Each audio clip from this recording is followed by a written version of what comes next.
Hello everyone, welcome to our Let's Play series of Deus Ex Human Revolution. This is Colonel RPG as usual. I located Radford.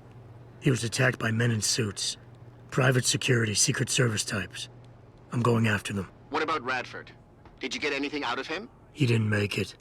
There was nothing I could do. Right, I'll call it in. You have a new lead, at least? Yeah, I'm on my way there now. I'll contact you when I have more. Private security, Secret Service types. You know, like police and, well, that doesn't make any sense. The two things, is either private security or it is Secret Service. But I suppose there's a sort of an interaction. So. Oh. I never opened this. Bad grab. Your face is a bad grab. Oh, there's people in here. He is. I know Mr. Gray is landing tonight. We're working on it, yeah. Mr. Datsun is the real name of Mr. Gray. We tried. The old man proved resilient.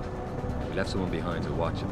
If we need, we can go back, but I'm not sure how much more it can take. That's why we need Smith. That's, is that an English accent? Or British accent, I should say.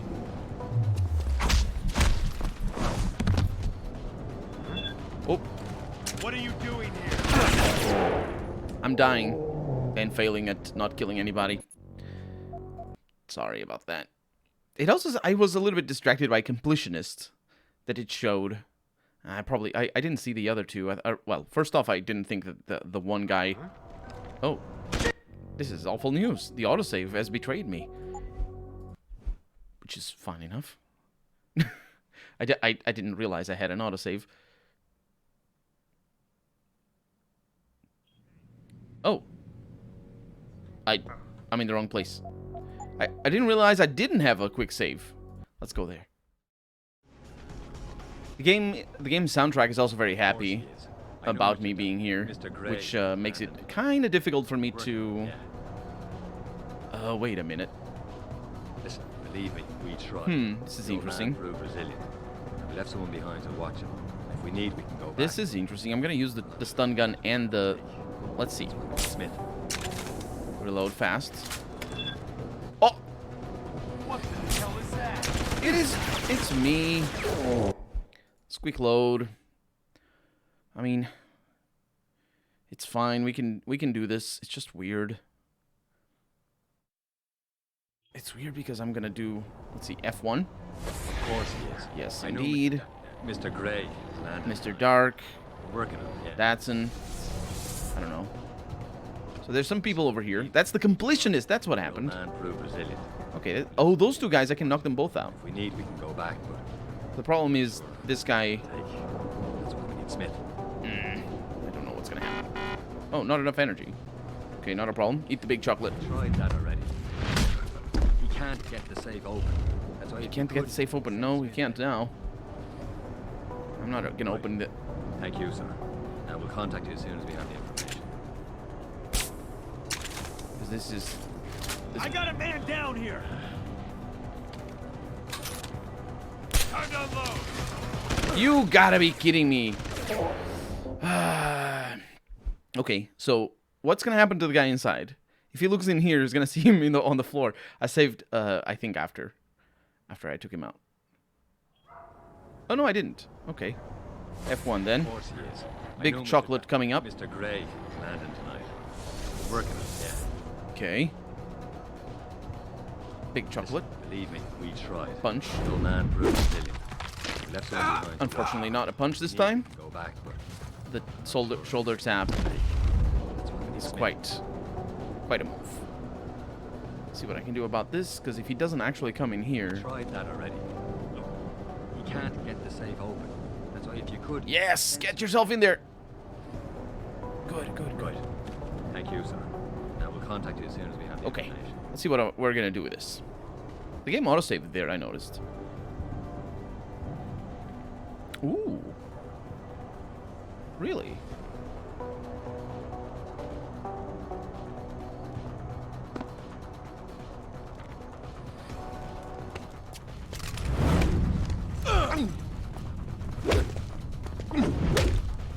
Unfortunately, he sees What us. happened here?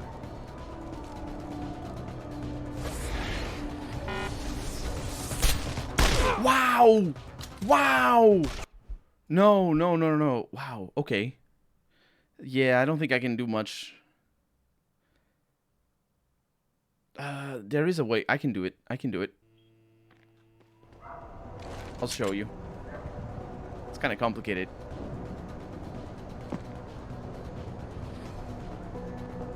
Oh no, it is not easy.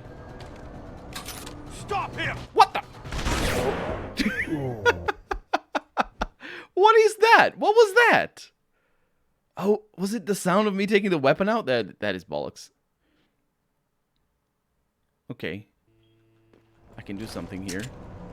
I can shoot you once. And then knock you both out with a new animation. A little bit glitchy, but it worked out. That's a matter of timing. Ooh, now we did it. Investigate Radford's storage unit. Yeah. A pocket secretary over here. Stevens, I'm forwarding you a copy of Mr. Gray's travel itinerary.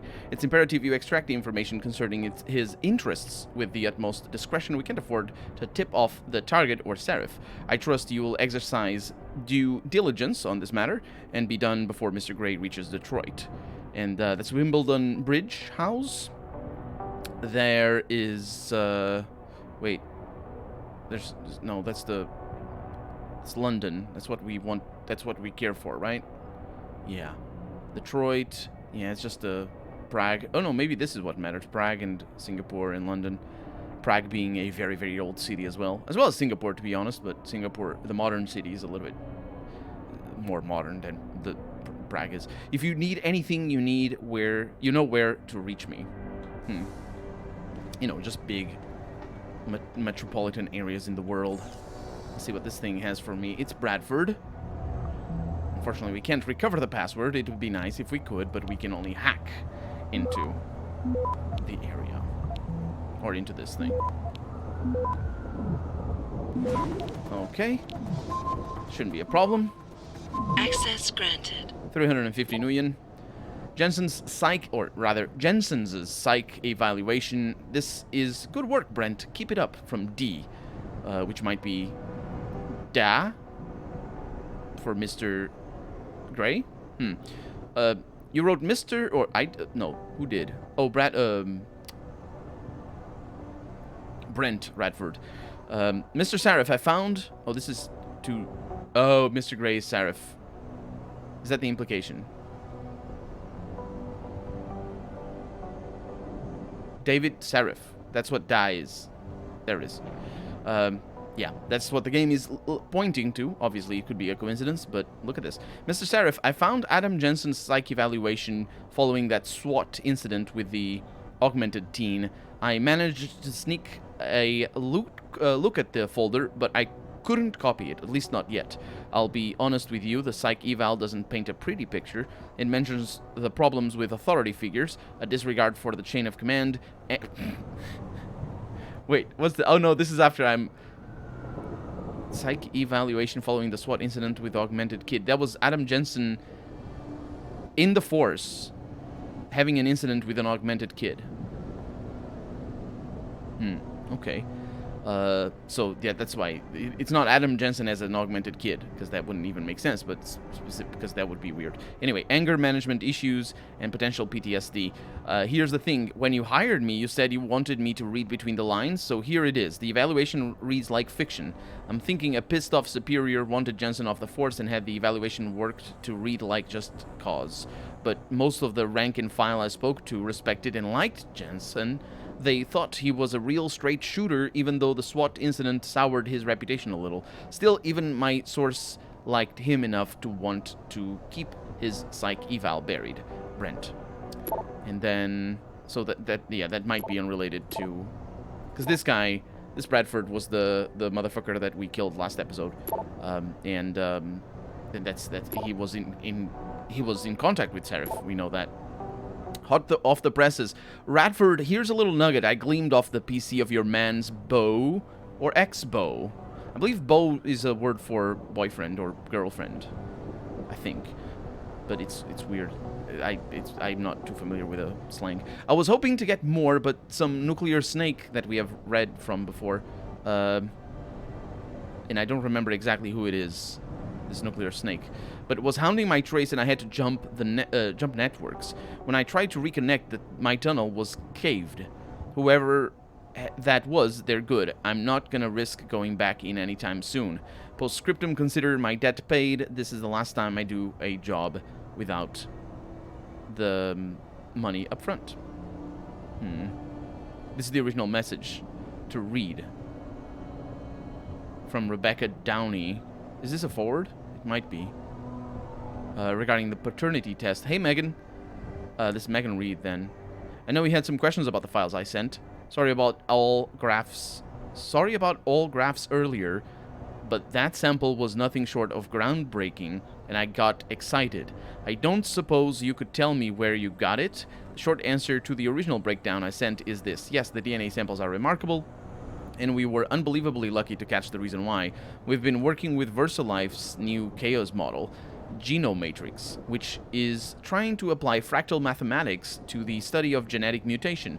In essence, we've been trying to predict the future of human evolution using past mutations stored in the database of our mitochondria. Okay, this is immediately wrong. Like, not only, yeah, you can't apply, that's nothing. This is just mumbo jumbo. But no, the future of human evolution isn't stored in our evolution, because it isn't evolution. I mean, it's already a problem with all the, not all, but most like story points about, oh, I'm bringing the new next step in evolution. There's so many games that do that. The next step in evolution for humankind and all that, especially in games that involve eugenics, because that is obviously eugenics. But yeah, that comes from a misunderstanding of what evolution is, and that's like a misunderstanding that everybody knows about it that works in evolution. But apparently people that hear the word don't know, because the word evolution is not a good word. It's called natural selection. It's just natural selection. And there's other types of selection, as in unnatural, but we don't call it like that because there's different types of unnatural selection, so you need to specify what kind of selection you're doing. But, like, for example, genetic selection, and for genetically modified organisms, for example, like what happens with agriculture, for example.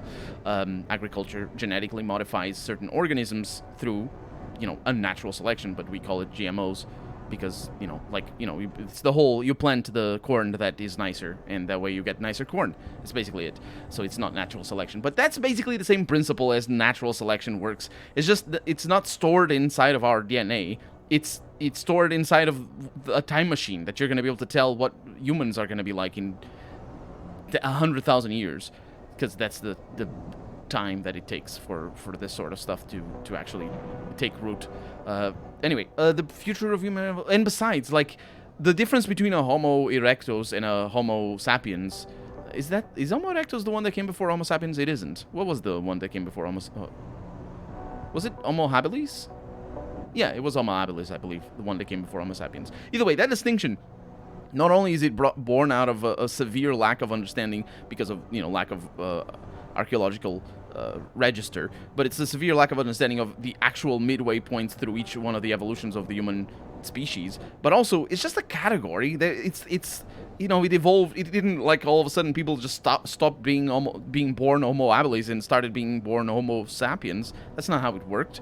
And, it's just, we as scientists say that, I say we, I mean, we humans and scientists say that that it's, Homo sapiens and all that, but, like, our genetic composition right now is different than the genetic composition of humans 100 years, not 100 years necessarily, but maybe 1,000 years just in general, just because of many things. There's a lot of stuff that happens in the world that makes us different. Anyway, it's just born of a misunderstanding of what evolution is, and you definitely cannot see it in the past mutation stored in the database of our mitochondria, which is passed uninterrupted from ancestral Eve through, very, very, very good scientific language, through our mothers. It gives us an accurate and universal roadmap for our common past. Yeah, but not for the future. Because the past is incidental. It wasn't meant, it's incidental, as in the past existed because of the environmental conditions, not because of what the mitochondria from Eve came in or whatever. The thing is, the sample you sent fits one of our evolutionary models of the future. We're talking about someone who is ahead of the genetic curve by one step. By Homo habilis, and then he became Homo sapiens. Because it's not steps. But anyway, maybe 2. Oh no, it came straight from the Homo erectus or whatever. I don't remember exactly all the stages. Do you know what this could mean for medicine alone? You have a living, breathing Nobel Prize on your hands. The thing is, I can't tell you if this is a natural leap in evolution or something done to the mother while the baby was in vitro. Well,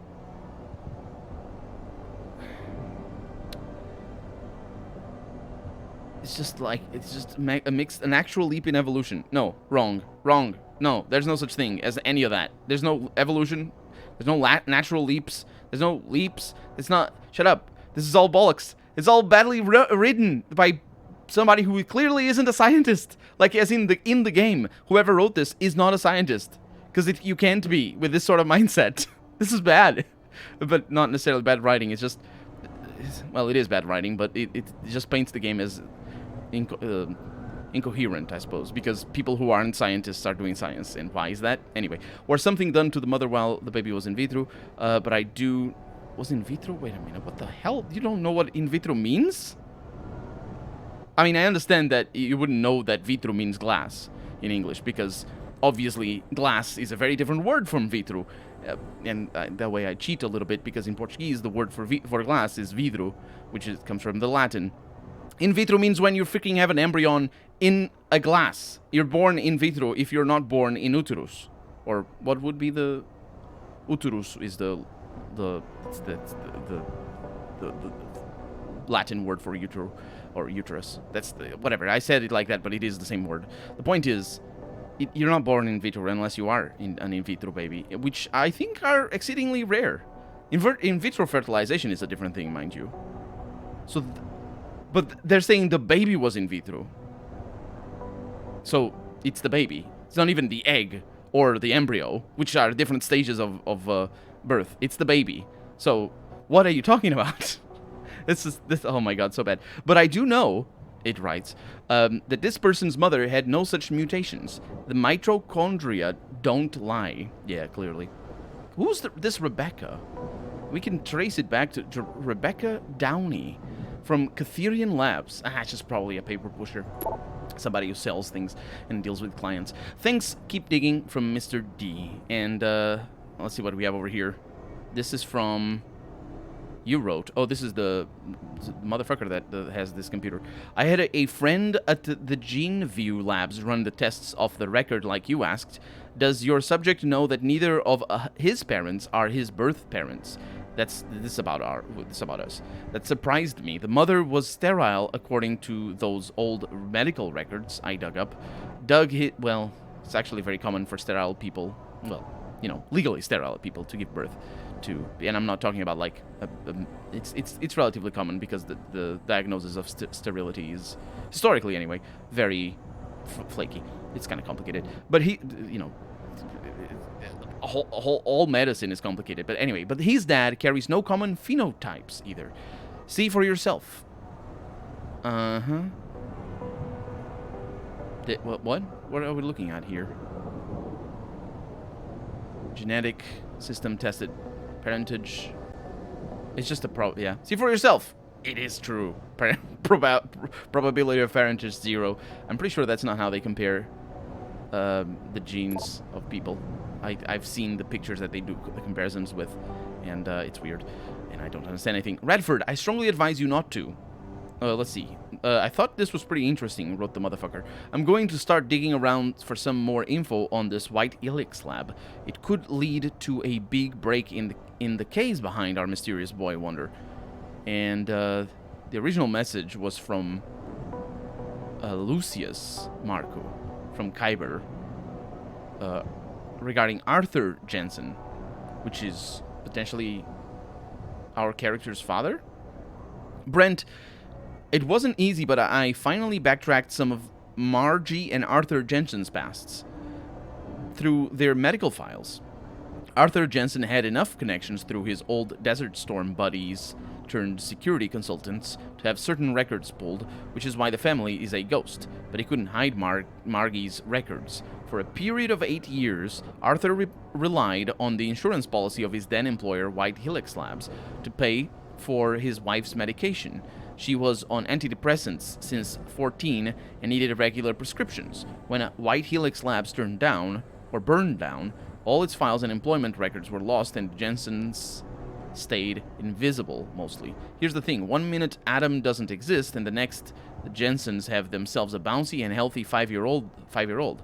That's when they pull their vanishing act. So, on a hunch, I sniffed around some more, and sure enough, the Jensens have tried adopting kids from several Michigan agencies, but Margie was deemed unfit as a parent, which is a lot less dramatic than what this actually means. It just means you're rejected for your application. You can apply again.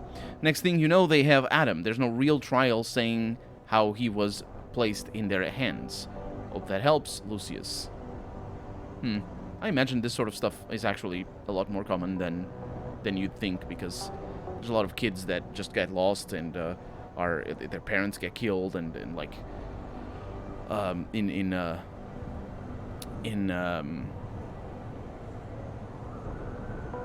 abroad and whatever, and just like kids separated from families and all that sort of stuff. They end up somewhere, and sometimes the paper trail needs to be erased to prevent accountability for the people responsible for the fuck ups, and then basically kids show up in certain families, as long as the families are like, okay, we're not going to say anything, or even if they don't know anything, they could not know anything.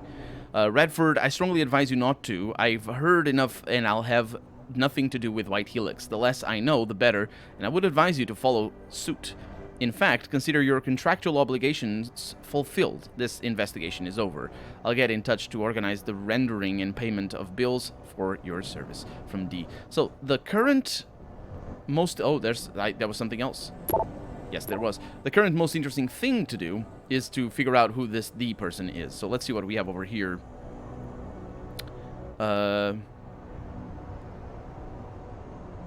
Oh, no, it's the same. Why did it... Oh, it's weird. Is it? Radford, I strongly advise you not to...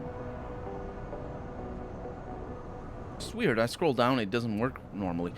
Hey, B, got a tip for you on that case you're working. There's a woman named Michelle Walters, with an H after the T. She worked at that lab you mentioned, White Helix. She was a nurse and good friends with the Jensens, particularly Arthur. She was living in Detroit. Oh, and that's another thing as well. Baby stealing and trafficking is also another thing that is very common, unfortunately. And so, there's no... I suppose this is just them finding that there's something shady about our character. She's living in Detroit now on Brooklyn Court. There's just one problem. According to my initial probes, she's senile. But you've always had a way with the ladies. Maybe you can coax some information from her. Well, but senile doesn't mean that people can't talk. It just means that they're, they're probably old. And, it's tough being in that situation, but they can talk, I think. So what are we looking for? We're looking for that thing over there. So there's no point in us doing this, but I will do it. Ooh, I did it. Passed the first one. Ooh, very unlikely. Yeah, but the moment I do this one, it completes. Access granted. We got 500 experience, and that's why we do it. We got an ebook over here. Fire destroys White Helix Labs. Twisted Cedar, Michigan, Pennsylvania? No, PNN. That's probably the Picas network. That's what it is. Because Michigan is Michigan. And also Twisted Cedar apparently is the name of a town. Maybe. At 4:30 in the morning, or whatever, however English has the words for time. On July the 18th, firefighters were called to White Helix Labs to fight an early morning blaze. By the time they arrived, the main building was already engulfed in flames. General Manager Michelle Barris could not be reached for comment, but a pre-recorded message had been left on White Helix Labs' roll-free line, or toll-free line, stating that nobody is believed to have been hurt in the fire. That message was later removed when firefighters began pulling bodies from the wreckage. The, quote, "The recovery operations are currently ongoing," unquote, Fire Chief Minnie Hawkins, told reporters, but also stated that the circumstances behind the blaze were, quote, "very suspicious," unquote. White Helix Labs, a subsidiary of VersaLife, is a bio-research firm studying childhood genetic diseases. So there's a lot of fire going on, and there's a photograph here. Michelle Walters is our new objective. Find Michelle Walters. Right here. I think I found everything there is to find. Now I should look for Michelle Walters and speak with her. And also a credit chip and a revolver ammo that we have no need for. Do you guys have pistol ammo? Because I kind of probably will need it. Anyway, we have our objective. We also have the end of our episode. So for right now, I'm Colonel RPG, and this has been Deus Ex Human Revolution. I really hope you've enjoyed it, and if you did, go ahead and leave a comment. Like the video if you want to see the next episode come out sooner rather than later. But above all, thank you so much for watching, and I hope I'll see you next episode. Bye-bye.